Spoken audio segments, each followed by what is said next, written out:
What if I told you that the same logic that helps you to find the greatest common divisor in mathematics is also working silently inside a chemical reaction? That the same idea of balance you use in algebra is happening inside your body right now? And what if I told you this balance is not random, it's part of a deeper order, an order that reflects how this universe was designed? To dig deeper into this order, we have with us Zohra Tariq, Afrin Tariq, Naeem Bhatt, Sajid Nizar, and myself, Ikram. Let's begin with the Euclid's algorithm. Over 2300 years ago, Euclid describes a systematic method to find the greatest common divisor of two numbers. It is a logical, step-by-step, no chaos, just order. So, it's like a rule that always works. Exactly. No matter which two numbers you pick, the system holds. Mathematics doesn't depend on mood, politics, or culture. It operates through universal laws. But math is just human invention, right? Is it or is it discovery? Did we create the pattern or discover something that we already embedded in reality? Mathematics describes relationships that existed before us. Now, look at chemistry. In chemical equilibrium, forward and backward reactions happen at equal rates. It looks still, but it's dynamic balance. Industries rely on this principle. Fertilizer productions, medicines, and energy systems. If equilibrium shifts, system collapse. So, you are saying, oh, math and chemistry depend on balance. But how does this affect us? We are not chemical reaction. Actually, we are. Our body temperature, blood pH, oxygen levels, everything depends on equilibrium. If balance is disturbed, we get sick. Even climate change is about disturbed equilibrium, carbon imbalance. So, when system lose balance, consequence follows.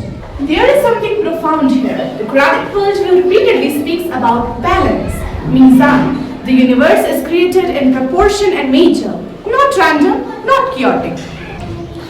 So, scientific balance reflects this spiritual balance. Exactly. If matter operates with equilibrium, shouldn't human life also operate with balance? Balance between dunya and akhirah, between ambition and ethics, between freedom and responsibility. But modern society doesn't always value balance. It pushes extreme consumption, extreme competition. And that creates social imbalance, poverty, environmental crisis, mental health issues. Let us ask deeper questions. Why does imbalance happen? Because humans interfere. Yes, in chemistry, adding of excess reactants shifts equilibrium. In society, excess greed shifts justice. Who benefits from imbalance? Usually those in power. Who suffers? The poor, the environment, future generation. So, imbalance is not just scientific, it's moral. Even mentally, when we lose emotional balance, anxiety increases. Study shows that lack of work-life patterns increases stress and burnout. So, equilibrium isn't just in labs, it's in life. If Allah created the universe with order and balance, then disrupting that balance is not just inefficient, it's irresponsible. Human beings were given dignity, karama. That dignity comes with accountability. We are not owners, we are trustees.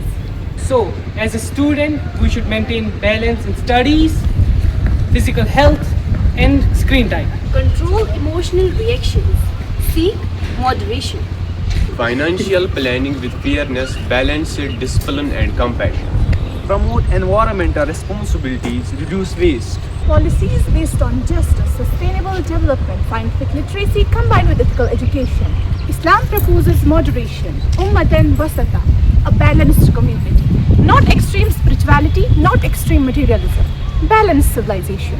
When I think about equilibrium, I don't just see chemical equations. I see a reminder that even chaos around us has laws. And if numbers obey order, why shouldn't we? Maybe real intelligence is not just solving equations, but living in balance. From Euclid's algorithm to chemical equilibrium, we see a universe governed by nature. Order is not accidental, balance is not optional. It is the language of creation. And if the universe runs on balance, then our lives must too. Because knowledge without balance becomes arrogance. Power without balance becomes oppression. Freedom without balance becomes destruction. Let's become a generation that understands equations and also understands responsibility. This is not just science, this is understanding the design of life. This is TICTAS-TALKS, where young minds think deeply and responsibly. Let's look at